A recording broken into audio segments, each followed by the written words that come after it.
Around 2022, I started planting trees in my farm. What you see here today might look simple, but this is all grown naturally in the wildest form possible.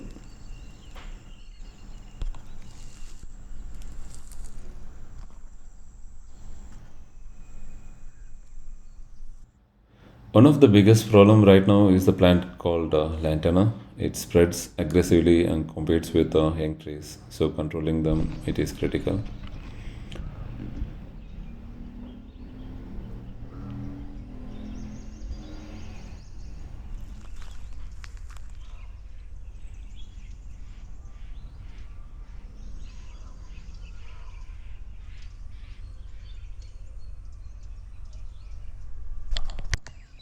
Grass is one of the first species that naturally appears when a forest begins to form. Once the grass dries, I cut it using a bush cutter and leave it right there on the soil. What you see here is a mulch almost a feet in thick. In some places, it becomes 2 feet and more. This process has been repeated year after year, and the results are visible.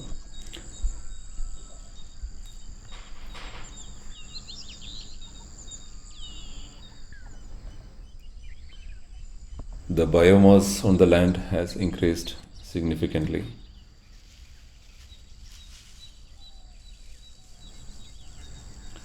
You can see several bird nests here.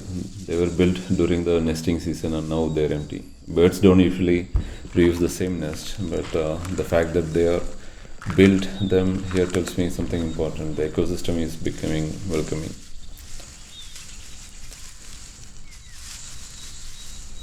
You can see the biomass here has increased significantly, and the soil has become loose, soft, and alive. Just look at the soil, it crumbles easily in the hand. The loose structure allows the roots to grow deeper without resistance. It also allows rainwater to seep into the ground instead of flowing away. This single change kept the soil covered, and it has made the massive difference.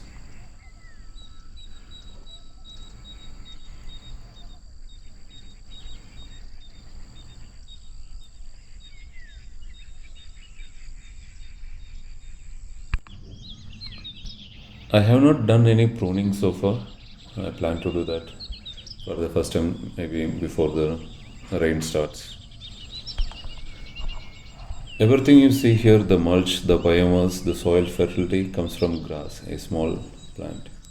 I also grow horse gram and green gram, which also provides the required nitrogen. The grass contributes carbon to the soil, but carbon alone isn't enough. So I also need nitrogen, which comes from legumes. I simply broadcast the seeds before the rains. They grow naturally, and once their life cycle is over, they leave nitrogen behind in the soil. No chemicals, no fertilizer, just timing and patience. There are few empty spaces here. Initially, I thought of building structures, maybe earth science spaces or natural learning centers.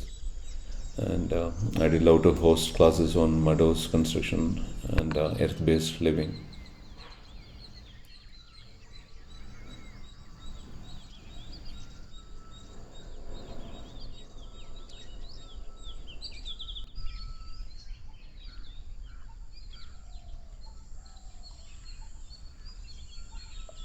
The key reason for this success is something most people remove immediately: the grass.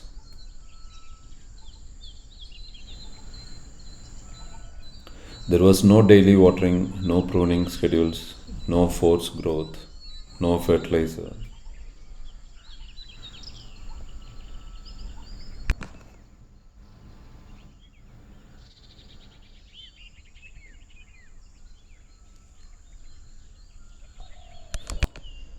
One of the mistake people generally do is they clear the ground right around the plants and trees. So it leaves exposure to the sunlight directly and leads to evaporation. So this entire land is covered with mulch, and during the night the dew. It collects the dewdrops, and those that water is pretty good for the trees and the plants to grow.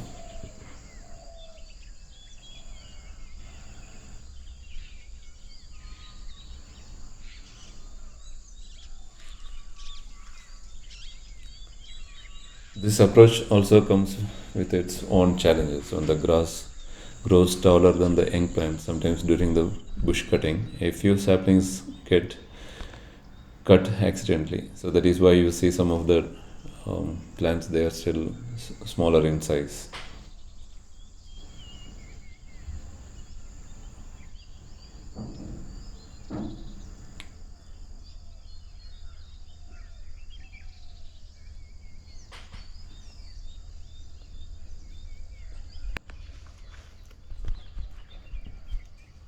This here is my favorite lemon tree. This year it started yielding fruits. The taste is completely different from what we get in the market. It has a very strong aroma, a rich flavor, and a natural sharpness. The difference comes from the soil health, not fertilizers. One major problem I still face is the creepers. They grow aggressively, wrap around the young trees, suffocating them.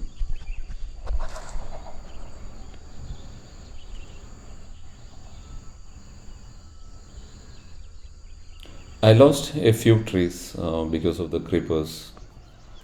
They grow aggressively and wrap around young trees.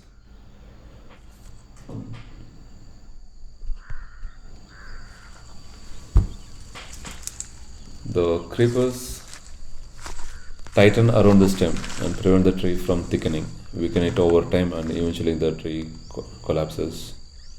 You can still see the marks they have left behind. This fallen teak is one example. Managing creepers is something I am still learning. This is the view from the top of my house, which is still under construction. There is a lot of cleanup work left behind, and progress is slow because I work here only on weekends and holidays. But that's okay. I'm not in a hurry. I hope to complete everything by end of 2026. This land has taught me patience, observation, and trust in natural processes.